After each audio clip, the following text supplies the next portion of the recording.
আসসালামু আলাইকুম, কি অবস্থা সবার? আশা করছি সবাই ভালো আছো। তো আজকে আমরা যে অ্যানিমেটা নিয়ে কথা বলবো সেটা হচ্ছে ওয়ান পাঞ্চ ম্যান। হ্যাঁ, আমি জানি তোমাদের মাথায় থাম্বনেইলটা নিয়ে অনেক কিছু ঘুরতেছে, তবে আমি আগেই বলে রাখি যে আমি এটা সম্পূর্ণ বিনোদনের উদ্দেশ্যে ব্যবহার করছি থাম্বনেইলটা। তো এটাকে তোমরা মিম বানাও, সব বানাও, আমার কোনো সমস্যা নাই, কিন্তু আমাকে ছাপড়ি বানিও না, কারণ এটা মজার উদ্দেশ্যে দিছি, তো এটা মজা হিসাবেই নাও।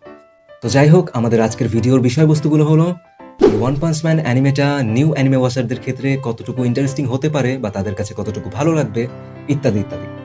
তো এখানে একটা কথা বলে রাখা ভালো, এই অ্যানিমেটার এখন পর্যন্ত 2টা সিজন বের হয়েছে এবং সিজন 3ও হয়তো বা খুব তাড়াতাড়ি রিলিজ করা হবে। তবে এখানে আমরা মূলত সিজন 1 নিয়ে কথাবার্তা বলবো। যাই হোক, আমরা চলে যাচ্ছি আমাদের ভিডিওর মেইন পার্টে। সিজন 1-এ এটার প্লট অনেক সিম্পল। ওয়ান পাঞ্চ ম্যান মূলত একটি অ্যাকশন এবং কমেডি মিক্সড অ্যানিমে। আমাদের মেইন ক্যারেক্টার টাকলা ঘুষি মানব, আই মিন সাইতামা, যে কিনা অনেক ইন্টেন্স ট্রেনিং এর মাধ্যমে অনেক স্ট্রং হয়ে যায়। সে লিটারেলি তার একটা পাঞ্চ দিয়ে যে কোনো কিছু ধ্বংস করে ফেলতে পারে, যে কোনো এনিমিকে ধ্বংস করে ফেলতে পারে। সে এতটা স্ট্রং হয়ে যায় এবং তার জন্য সবকিছু এতটা সিম্পল হয়ে যায়, সহজ হয়ে যায়, সে নিজের জীবনের এক্সাইটমেন্টটাই হারাই ফেলে। তো এখানে একটা কথা বলে রাখা ভালো, আমাদের যে সাইতামা বা টাকলা ঘুষি মানব, তার এখনো পাওয়ার সোর্স কমপ্লিটলি রিভিল করা হয় নাই। কারণ আমার কাছে পার্সোনালি অনেক ইলজিক্যাল লাগছে যে ওই রকম এক্সারসাইজ বা যাই হোক ওইগুলোর মাধ্যমে হয় না, ওইভাবে সম্ভব না। তো এখন এই one punch man new anime ওয়াচারদের কাছে কেন ভালো হতে পারে? প্রথমত ইজি স্টোরি, এটার গল্পটা অনেক সহজ, তেমন কোনো জটিলতা নাই বা প্যাচ নাই। নিউ অ্যানিমে ওয়াচারদের কাছে অনেকটাই সহজ হবে। মেইন কথা হচ্ছে কোনো হিন্দি ডাবের প্রয়োজন হবে না। এটার পাশাপাশি এটা অনেক এন্টারটেইনিং, যেমনটা আমরা আগেও বলছি যে এটার অ্যাকশন এবং কমেডি মিক্সড একটা অ্যানিমে। এখানে অ্যাকশনের পাশাপাশি ভরপুর কমেডিও পাওয়া যাবে, যার জন্য যারা তেমন ইন্টেন্স কিছু খুঁজছে না বা তেমন কঠিন কিছু খুঁজছে না তাদের জন্য অনেক ভালো হবে এই অ্যানিমেটা। তো তারপরে ক্যারেক্টার্স, এই অ্যানিমেটাতে আমরা অনেক ধরনের ক্যারেক্টারের সাথে পরিচিত হব। সিজন 1-এও পরিচিত হব, সিজন 2-তেও পরিচিত হব।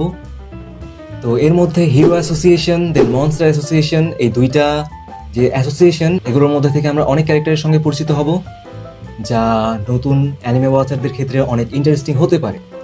তো এখন আসি আমরা অ্যানিমেশনে। তো এটার অ্যানিমেশন যথেষ্ট ভালো আছে, সময় অনুযায়ী যথেষ্ট ভালো আছে। তবে একটা পার্টে খারাপ লাগবে যে আমাদের যে মেইন ক্যারেক্টারটা টাকলা ঘুষি মানব, আমি সাইতামা ফ্যান্সদের কাছে দুঃখিত। যাই হোক, জোকস অ্যাসাইড, এটার যে মেইন ক্যারেক্টার সাইতামা, তো তার যেই ক্যারেক্টার ডিজাইন ওটা একটু ডিমের মতো। এক কথায় আমরা জানি যে ডিম কেমন দেখতে, তোমরা দেখলে এটা বুঝতে পারবা। তো অ্যানিমেশন ভালো আছে মোটামুটি, তবে একটু অ্যাডজাস্ট করে নিতে হবে আর কি মেইন ক্যারেক্টারের যে ফেস ডিজাইন। তবে ওইটা মাঝে মধ্যে আবার ফিক্স করে, মাঝে মধ্যে আবার ডিমের মতো বানায় দেয়, তো ওইটা ব্যাপার না, আমরা চাইলেই এনজয় করতে পারবো, সমস্যা নাই। তো এখন আমি কিছু কথা বলি। তুমি যদি সিম্পল কিছু খোঁজো, সিম্পল প্লটওয়ালা, সিম্পল স্টোরিওয়ালা, এবং তোমার যদি কমেডির প্রয়োজন হয় অ্যাকশনের পাশাপাশি, তাহলে One punch Man is for you brother. কিন্তু তুমি যদি ইন্টেন্স টাইপের স্টোরি বা প্লট খুঁজে থাকো বা সিরিয়াস, একদম সিরিয়াস কিছু খুঁজে থাকো, তাহলে তোমার ওয়ান পাঞ্চ ম্যান দেখা লাগবে না, আমি দুঃখিত। এখন এই ওয়ান পাঞ্চ ম্যান অ্যানিমেটা নিয়ে তোমরা নিজেদের মতামত কমেন্ট বক্সে জানাতে পারো যে তোমাদের কাছে এই অ্যানিমেটা কেমন লাগছে, না লাগছে, ভালো লাগছে নাকি খারাপ লাগছে। তুমি যদি একজন ওল্ড অ্যানিমে ওয়াচার হয়ে থাকো বা তুমি যদি এই ওয়ান পাঞ্চ ম্যান অ্যানিমেটা দেখে থাকো, তাহলে নিউ অ্যানিমে ওয়াচারদেরকে তুমি এই অ্যানিমেটা সাজেস্ট করবা কি না, বা তোমার কাছে কেমন লাগছে, এগুলো জানাতে পারো কমেন্ট বক্সে। আর এখানে আমি কিছু পার্সোনাল ওপিনিয়ন দিছি, যেটা একান্তই আমার personal opinion. So one punch man anime ফ্যান্সদের কাছে যদি আমার কোনো ওপিনিয়ন খারাপ লেগে থাকে, সো আমি ওটার জন্য দুঃখিত। আমার এই ভিডিওটা ভালো লেগে থাকলে অবশ্যই লাইক এবং সাবস্ক্রাইব করে দিবে। দেখা হচ্ছে পরের ভিডিওতে, ততক্ষণের জন্য আল্লাহ হাফেজ, সবাই ভালো থাকবা।